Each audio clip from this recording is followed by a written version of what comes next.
Selamat siang Tribuners, jumpa lagi bersama saya Adi Sasono, pemimpin redaksi Tribun Jabar. Kita ketemu lagi dalam program Mata Lokal Memilih. Nah, teman-teman, kalau wargi Bandung terutama ya, kalau di jalan-jalan kemudian melihat poster atau baliho yang di sana tulisannya ada Kang Alfi Rafnialdi, mungkin teman-teman ada yang nggak kenal, karena orang ini lama sekali di belakang layar. Tapi kali ini di acara kami, beliau sudah bersama saya dan akan buka-bukaan tuh beliaunya siapa gitu. Selamat siang Kak Karwi. Selamat siang Mas Adi. Sehat ya? Selamat siang juga Tribuners. Iya. Ini terima kasih banyak loh Mas. Ini Siap. waktunya, Iya. waktu memunculkan diri dari belakang layar ke depan. Iya, kira-kira. jangan di belakang layar terus. Iya. Kan pasti ada waktunya harus keluar ya. Iya, Apalagi dengan sayang dengan apa namanya kompetensinya Kang. Iya, Sayang. siap Mas. Apalagi kan ya, Kang Arfi lama di dapurnya itu pasti ada sesuatu yang ya kemudian harus dibagikan ke wargi Bandung terutama ya. Kang boleh cerita nggak karir Kang Arfi dulu di belakang layar itu seperti apa dulu kalau boleh cerita? Kalau boleh cerita sedikit dulu sampai kenapa masuk ke karir itu Iya, ya. iya. Jadi Mas Adi, ayah ibu saya ini lulusan Unpad. Lulusan Unpad, iya. PNS. Jadi waktu lulus jadi dokter, memilih karir jadi PNS, lalu kemudian penempatannya di Kabupaten Tangerang. Iya. Dulu masih Jawa Barat, Iya. dulu ya. Jadi dokter puskesmas keliling segala macam. Jadi saya lahir TK, SD, SMP di Tangerang. Nah kemudian saya pindah ke Bandung dari tahun 93 masuk SMA 3. 93 masuk Jadi SMA udah 3 30 tahun yang lalu lah ya. Lalu S1 di ITB, S2 di ITB juga. Ya, begitu. mantap itu Iya. Nah, tapi sebelum pindah, betul-betul pindah pun, sebetulnya saya tuh kalau liburan harus selalu ke Bandung. Harus selalu ke Bandung. Kenapa? Karena kakek nenek ini dua-duanya di Bandung. Jadi kakek nenek dari ayah saya di Geger Kalong, Setiabudi. Nah, kalau kakek nenek dari ibu itu di Buah Batu. Oke. Nah, sekarang Buah Batu sebelah mana Kang? Di Buah Batu 52, sekarang jadi showroom mobil. Oh gitu. Gitu. Ya. Nah, sekarang makam kakek nenek saya yang dari ibu itu di Dalam Kaum. Karena memang masih keluarga Dalam Kaum. Uyut saya di Karanganyar. Ya. Jadi lalu tanya ya memang orang Bandung lah gitu. Darah Bandung asli nih ya. Darah Bandung. Jadi kemudian ketika dapat rezekinya kembali ke Bandung dan kemudian saya seneng dari sejak SMA itu berorganisasi Mas. Jadi kayaknya beraktivitas bareng sama orang gitu ya. Terus kemudian bikin sesuatu itu seru gitu. Jadi waktu SMA jadi ketua ekskul basket, bikin lomba 3-on-3. Di kuliah jadi ketua himpunan di Mahasiswa Sipil ITB, bikin baksos, terus bikin jembatan buat bikin jalan desa dan segala macam. Itu udah seneng gitu. Jadi waktu akhirnya kalau anak basket ini berarti famous ya, berarti harusnya anak basket di SMA ya. Saya tuh jadi ketua ekskul basket itu bukan karena paling jago Mas, bukan. Gitu. Tapi karena paling sering nongkrong di lapangan basket gitu. Jadi ya disuruh jadi ketua aja begitu. Nah, jadi waktu dapat kesempatan sama Kang Emil diajak ke tim kebijakan publik wali kota 2013. 2013 ya. Iya, nah saya kan sipil, beliau kan arsitek. Jadi menggabungkan antara yang dirancang ini harus jadi itu kan udah inline banget dengan cara kami berpikir dan bekerja begitu. Jadi ya seneng nih dapat banyak kesempatan waktu itu. Apalagi yang salah satu yang paling seru adalah waktu itu di 2015 awal, bulan Februari rasanya begitu ya. Nah ini lagi di Jakarta. Terus dia cerita, dia telepon saya, kan Fi lagi di mana? Balai kota Kang, saya bilang. Jangan dulu pulang, saya bilang, kata beliau nih. Ada perintah dari Pak Presiden katanya. Wah, ada apa nih saya bilang nih. Ternyata waktu itu adalah 2015 itu ada hajatan Bandung jadi tuan rumah peringatan 60 tahun Konferensi Asia Afrika. Ya. Dan pengen dirapihin. Ya. Harus rapih karena akan ada sekian banyak kepala daerah dari luar negeri nih, Asia dan Afrika datang di Bandung. Nah, waktu bulan Februari itu ada 2 bulan, kira-kira sampai acara di bulan April, ada mungkin sekian belas proyek dari mulai gerbang di Pasteur, trotoar di Asia Afrika, bola-bola bulat di Asia Afrika. Itu ya sejarahnya bola-bola itu. Iya. Dan di bola-bola itu kan sebenarnya bola-bola itu ada di jalan yang lain juga, di Jalan Riau ada begitu ya. Tapi istimewanya di Asia Afrika itu setiap bola, Mas, itu ada nama negaranya. Ada nama negaranya, ada benderanya begitu.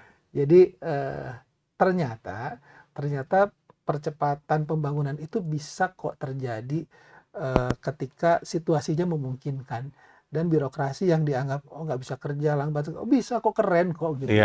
Gitu. Jadi ya itu sekelumit dari kegiatan dulu di dapur gitu ya, termasuk jadi di bulan-bulan itu, Mas, di hari-hari itu selesai rapat dengan beliau misalnya di Balai Kota agak malam itu jam 10-11 itu jalan kaki dari Balai Kota. Beliau kan pulangnya ke Pendopo. Jalan kaki lewat Braga, lihat trotoar, terus ke jalan dulu namanya Cikapundung Timur, sekarang Jalan Soekarno. Jadi malam itu kayak mandor. Kayak mandor proyek. Sampai saya liatin proyeknya benar apa enggak nih. Iya. Di sebuah malam tertentu yang berasa udah berkali-kali tiap malam kesini lagi. Saya bilang, Kang, nah Kang wali kota apa mandor proyek sih, saya bilang. Tapi ini harus jadi. Oh ya bener lah.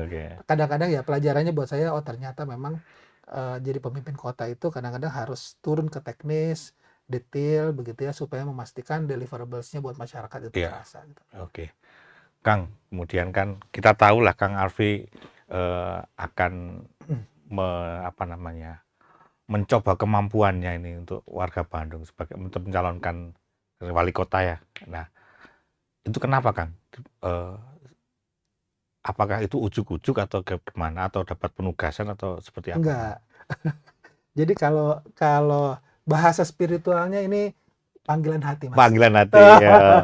Panggilan hati. Karena memang sejak dulu saya suka dengan kegiatan sosial, dan saya merasa kegiatan hidup itu lebih bermakna ketika kita bermanfaat buat orang. Ya, betul. Nah, jadi ketika dapat kesempatan di belakang layar juga itu dinikmati betul dan dimanfaatkan sebaik mungkin supaya kebijakan yang dihasilkan oleh pimpinan itu bermanfaat. Nah, kalau sekarang kesempatannya, perannya menjadi orang yang harus di depan gitu ya, yang menurut saya sebetulnya juga pada konteks-konteks lain juga berpengalaman untuk itu. Jadi terakhir saya 2016 sampai 2021 saya jadi ketua Ikatan Alumni ITB, Mas, di Jawa Barat.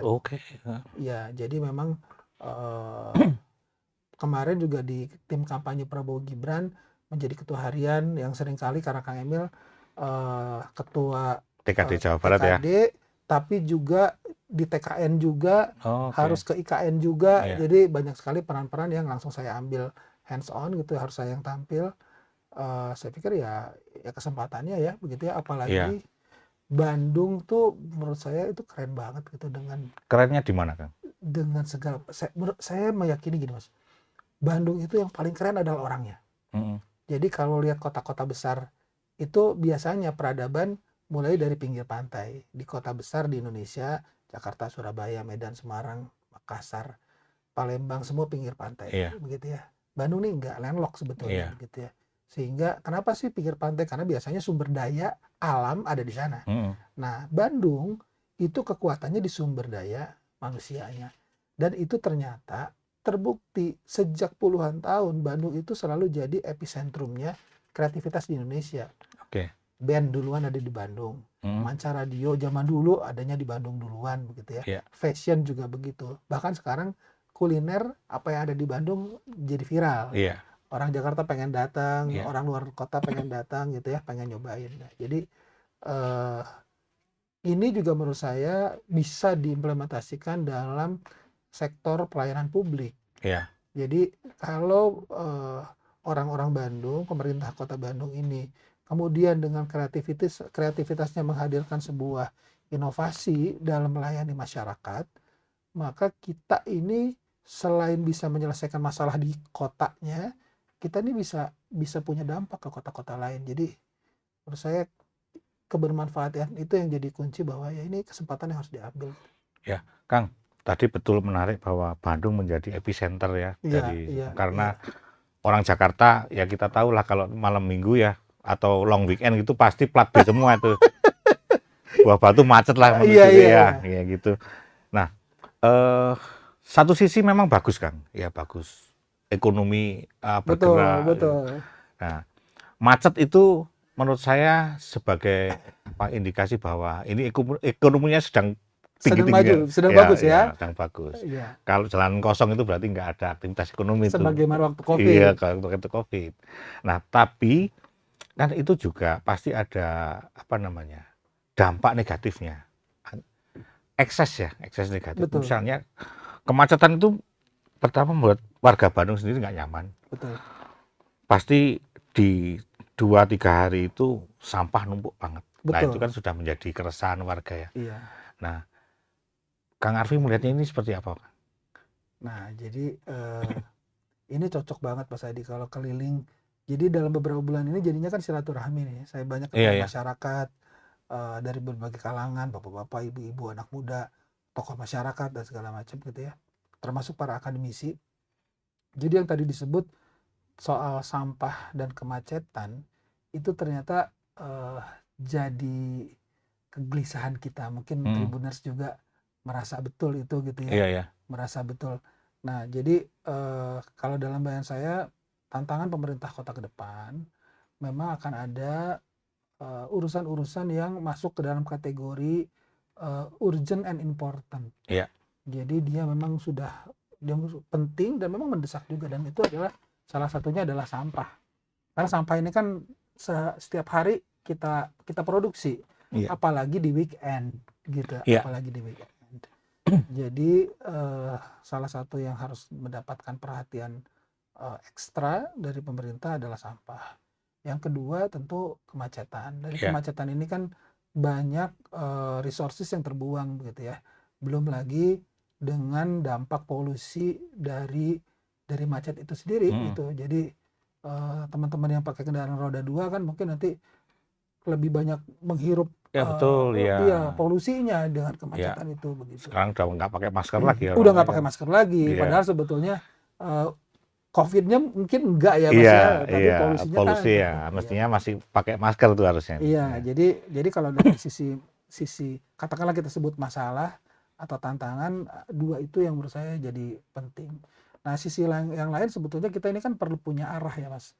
Iya. Jadi maksudnya kan kita ini hidup bukan hanya sekedar menyelesaikan masalah-masalah gitu, tapi kita memang bergerak mau kemana sih gitu ya. Jadi kalau ditanya sama teman-teman di partai politik pun kan visinya apa, saya bilang gini, saat ini yang saya bawa adalah narasi supaya ada kesempatan bersama-sama dengan stakeholder lain untuk menyusun visi misi sebelum masuk di KPU. Tapi narasinya apa? Narasinya dua. Satu adalah Bandung ini harus makin livable.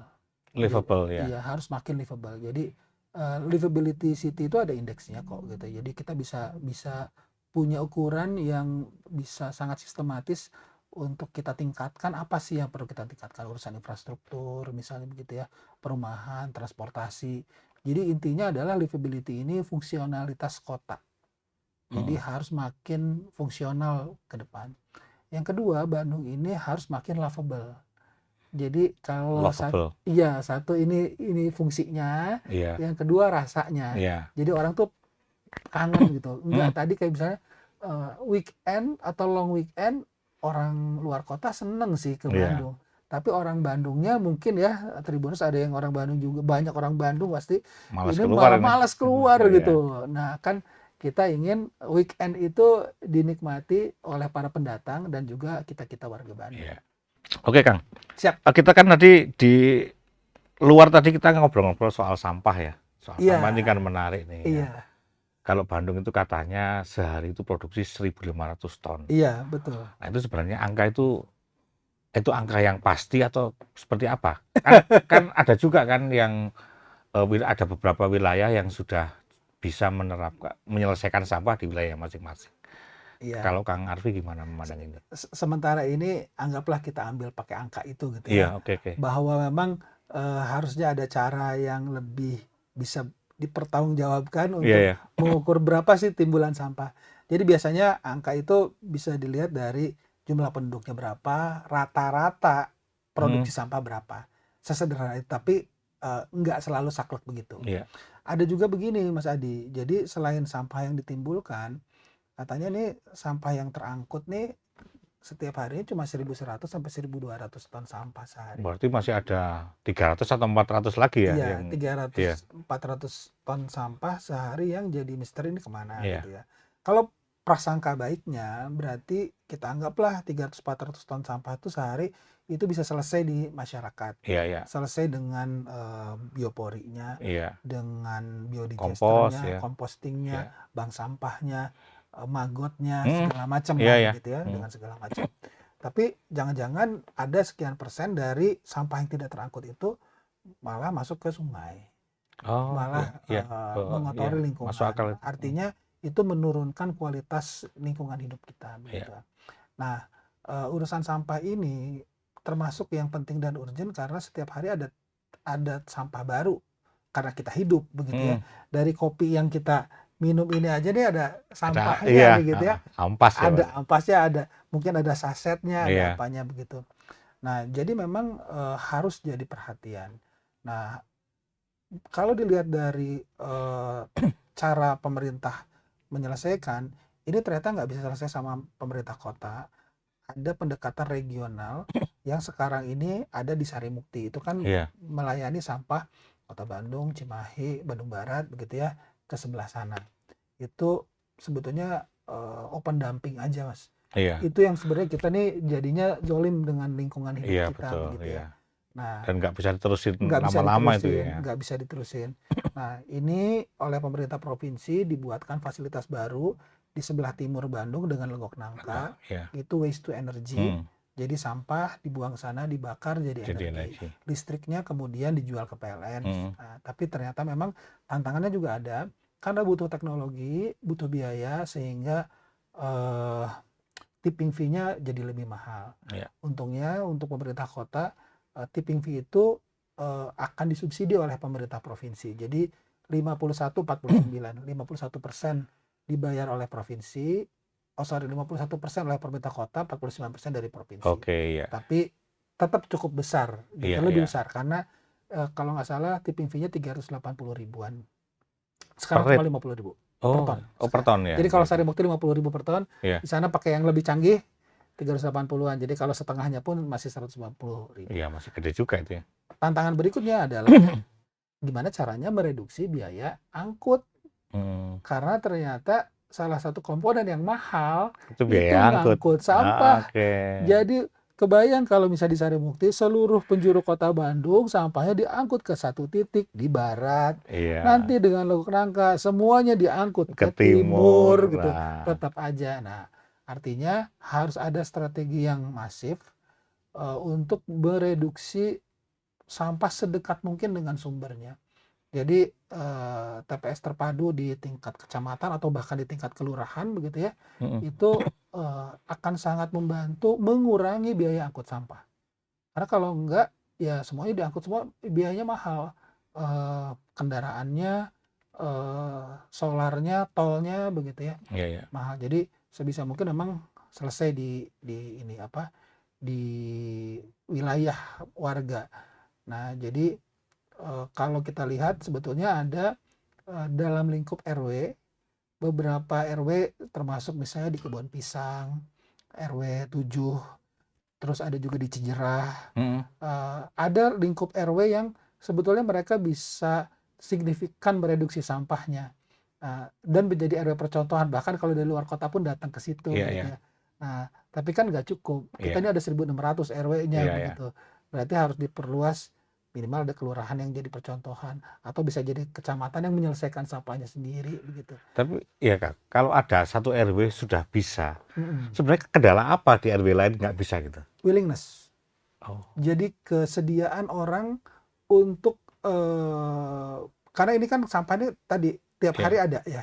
Tiap hari ada. Jadi memang ada warga yang dedicated untuk mengerjakan sampah itu, menyelesaikan masalah sampah itu, dan kemudian juga ada partisipasi dari masyarakat yang mungkin kerja dia partisipasinya terbatas gitu ya, tapi ada. Nah, yang paling mendasar dan harus dilakukan oleh setiap warga itu adalah pemilahan. Jadi ternyata memang kuncinya di negara manapun yang peradaban pengelolaan sampahnya lebih maju daripada kita itu, sampah itu harus dipilah. Di tempat-tempat yang udah lebih canggih, sampah dipilah jadi 5, Mas. Tapi paling enggak sampah dipilah jadi 2 aja dulu. Yang organik sama non-organik gitu ya. Ini aja udah bisa sangat membantu, sangat membantu gitu, sangat membantu. Karena sekarang ini kondisi sampah kita tercampur, 70%-nya sampah rumah tangga, sampah basah, organik. Jadi kalaupun dibakar nih Mas, dibakar ke legok nangka, itu nilai kalorinya sebetulnya tidak terlalu optimum ketimbang sampah yang terpilah dengan baik. Iya, oke. Nah sekarang ini Kang, soal kemacetan ya. Soal kemacetan, kira-kira apa yang kira-kira bisa ditawarkan Kang Arfi? Kalau kita melihat, kita ngomong bahwa kemacetan ini salah satu sisi ekonomi bagus, tetapi di sisi lain orang jengkel nih. Macet itu tanda ada cuan ya. Iya, betul. Tapi kan bagaimana kita mengurangi ekses negatifnya itu loh misalnya. Iya, kalau ini ada 2 sisi. Kalau bicaranya pakai bahasa kampanye, setiap kandidat bilang bebas macet. Iya. Kalau bicara teknokratisnya ternyata macet itu nggak bisa hilang gitu ya, nggak bisa. Jadi di kota-kota maju pun macet tetap ada pada jam tertentu dengan intensitas kemacetan yang terukur oleh warga, sehingga warga tetap bisa merencanakan perjalanannya tanpa harus terjebak macet yang tak terduga, kan kira-kira gitu loh. Nah, prinsipnya gimana caranya supaya nggak macet? Ada yang menarik gini Mas, kalau kita ada paradoks, kalau kita menyediakan jalan-jalan baru, misalnya flyover begitu, underpass gitu, untuk menjadi solusi kemacetan, itu dalam beberapa waktu ke depan, sementara akan jadi leluasa, tapi pada waktu berikutnya justru akan tambah macet. Karena adanya jalan baru membuat orang lebih ingin berkendaraan pribadi ketimbang sebelumnya. Kan udah ada flyover, kan udah ada ini, ada itu. Nah, sehingga saya memegang betul prinsip dari seorang wali kota di Curitiba. Dia bilang begini, bahwa kota yang maju itu bukan kota yang warga miskinnya bisa pakai kendaraan pribadi, tapi kota yang orang kayanya mau naik kendaraan umum. Berarti pemerintahan kota itu harus menyediakan sistem transportasi publik yang aman, nyaman, bisa diandalkan begitu ya, terjangkau oleh warga. Nah, jadi yang jadi prioritas ini mazhab nih. Mazhab pembangunan nih. Apakah mau, karena dua-duanya sama mahal. Bikin flyover sama mahal. Kita nggak boleh ngomong mazhab ini salah atau enggak ya. Ini pilihan. Ya. Jadi karena sama-sama mahal, sama-sama butuh alokasi anggaran yang besar. Flyover mahal, bikin transportasi publik juga mahal. Tapi dalam bayangan saya, kalau kita mau berpihak kepada rakyat, kepada orang banyak, kepada orang-orang yang nggak selalu punya kendaraan umum, kendaraan pribadi, maka kita pemerintah kota tuh harus lebih condong menyediakan transportasi publik. Nah, dalam konteks kota Bandung, kalau dulu saya sekolah tuh pakai angkot Mas. Jadi saya tinggal di daerah Setiabudi, di Geger Kalong. Saya sekolah di SMA 3 gitu, naik Kalapaledang gitu, selalu pakai itu karena nggak dikasih kendaraan kan. Pas kuliah di ITB juga pakai Cahum Ledeng begitu. Nah, kayaknya dulu angkot lebih banyak daripada sekarang. Sekarang udah makin sedikit, isinya juga nggak banyak karena sekarang orang mungkin milih pakai motor sendiri atau pakai ojek online. Nah, untuk kota Bandung, transportasi berbasis rel memang ideal dalam jangka panjang. Monorail, LRT itu ideal. Karena katanya kota metropolitan itu harus punya metro line. Tapi mahal. Sistem ini mahal. Maka yang bisa terjangkau dan dilakukan adalah transportasi berbasis bis skala sedang yang digabung dengan revitalisasi angkot untuk feedernya. Jadi rerouting mungkin harus dilakukan supaya ada rute-rute baru yang bisa lebih melayani masyarakat, begitu ya. Nah, tapi pasti harus ada alokasi anggaran dari pemerintah, ada edukasi bagi warga, dan juga harus ada rembukan dengan para stakeholder bisnis. Nah, itu yang ya, karena kita tidak bisa pungkiri angkot dan sistem transportasi publik ini kan sebetulnya jadi periuk nasi juga untuk sebagian saudara-saudara kita, begitu ya. Jadi ya memang tantangannya pemerintahan begitu untuk memastikan setiap pihak nih dapat hak dan kewajibannya secara proporsional. Oke. Nah, ini Kang Arfi kan tadi cerita dari balik layar, dari dapur. Nah, kemudian orang udah tahu nih Kang Arfi dulu sama Kang Emil, kerja bareng. Kang Arfi di belakang, Kang Emilnya di depan. Nah, sekarang ketika Kang Arfi mau di depan, apakah akan masih membawa nama Kang Emil atau seperti apa? Oh, saya tuh menganggap beliau kakak saya. Jadi saya tetap meminta saran, masukan, termasuk restu beliau ketika awal melangkahkan kaki untuk bersosialisasi, begitu ya. Jadi saya tetap hormati beliau sebagai kakak saya di situ, gitu ya. Nah, di sisi lain saya melihat juga masyarakat Kota Bandung itu ingin kenal langsung dengan pribadi pemimpinnya. Jadi akhirnya juga dalam setiap kegiatan, silaturahmi, sosialisasi atau prakampanye, karena belum kampanye sebetulnya ini ya Mas, itu saya lebih banyak memperkenalkan diri saya karena justru itu yang ingin diketahui oleh warganya, begitu ya. Oleh warga Kota Bandung tuh kan pengen tahu siapa sih Arfi, gitu ya, bukan Kang Emil udah tahu mereka, gitu. Jadi ya saya lebih banyak memperkenalkan diri dan program dan segala macam terkait saya ketimbang menonjolkan endorsement dari beliau. Pada saatnya tentu ketika kampanye itu juga akan menjadi daya dukung, gitu ya. Itu strateginya. Siapa yang nggak tahu Kang Emil betul. Tentu strateginya akan kita rumuskan supaya efektif gitu. Oke, Kang. Terakhir nih, pertanyaan terakhir. Siap. Ini kan anak muda itu,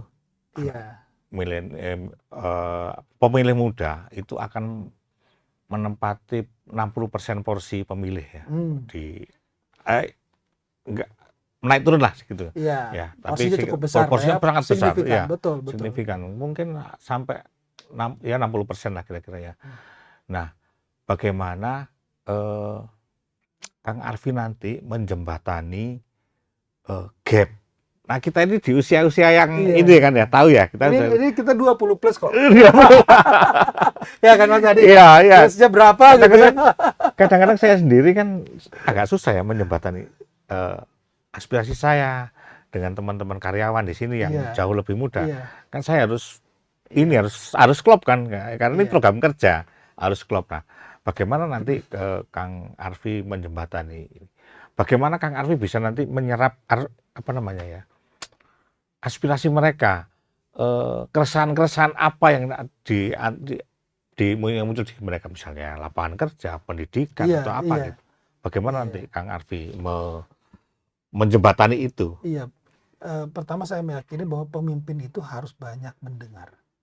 Nah, mendengar ini dari berbagai kalangan, termasuk kelompok besar masyarakat usia muda yang memang ini jadi masa depannya kita, masa depannya Indonesia. Bicara Indonesia Emas itu kan kualitas anak muda gitu kan. Betul kan? Jadi memang harus didengar. Nah, tentu pertemuan langsung itu akan tetap sangat efektif karena ada banyak informasi yang bisa kita dapat bukan hanya dari kontennya, tapi gesturnya, intonasinya. Jadi saya tetap meyakini bahwa pertemuan langsung dengan kelompok masyarakat apapun itu tetap jadi kunci yang paling utama. Nah, yang kedua, karena generasi muda ini kan sangat akrab dengan gadget, Mas. Iya. Okay. Dengan gadget. Jadi memang akhirnya kita juga perlu punya cara untuk menyerap informasi dari lewat perangkat gadget ini, begitu ya, dan berbagai channelnya. Jadi saya sekarang kadang-kadang begini, informasi itu didapat satu dari berita, misalnya nih, ada berita mainstream nih, misalnya di Tribun begitu. Kan ada akun sosmednya juga, gitu ya. Kadang-kadang dibaca dari situnya, dan juga membaca komentar itu kadang-kadang menarik. Oh ya, betul ya. Membaca komentar itu, karena biasa jadi komentar itu ada yang mempertanyakan dengan sudut pandang yang, oh iya bisa begitu, nanya itu bagaimana ya, gitu ya. Atau kadang-kadang memberi informasi tambahan.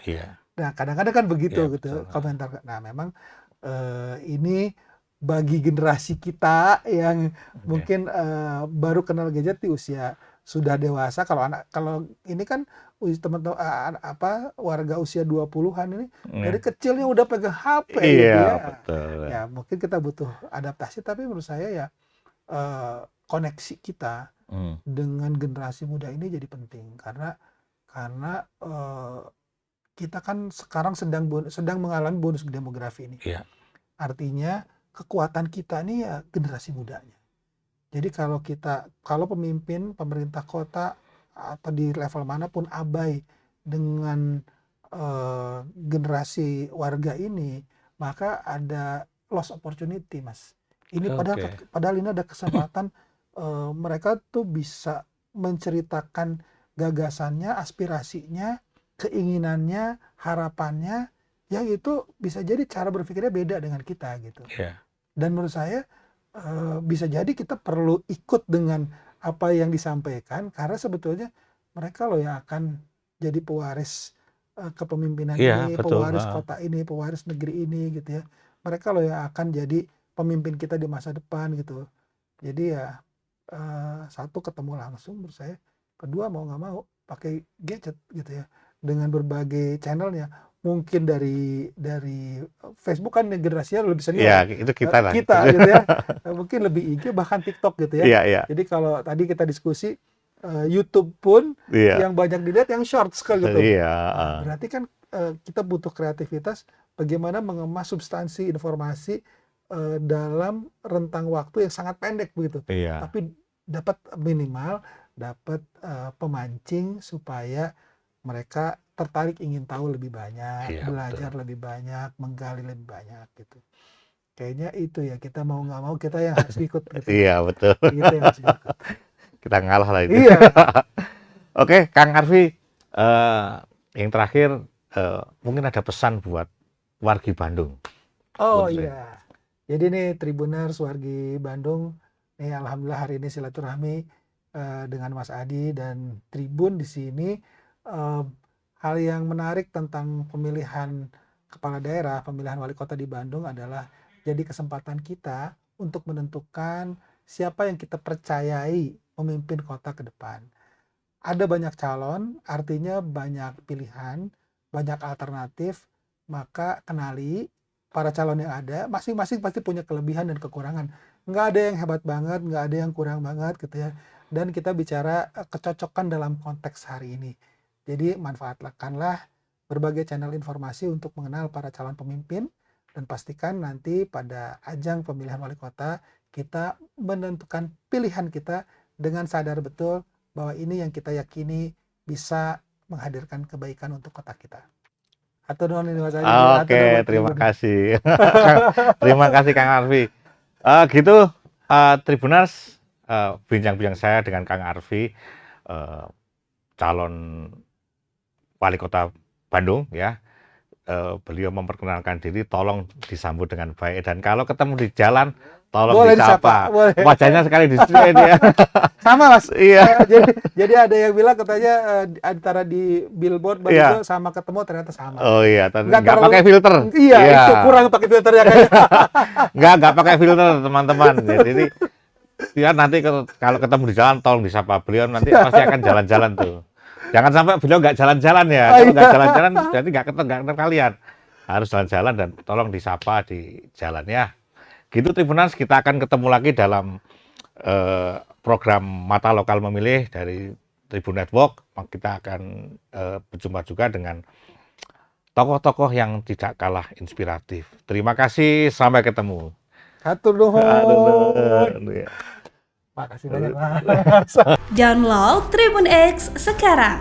Menghadirkan lokal menjadi Indonesia.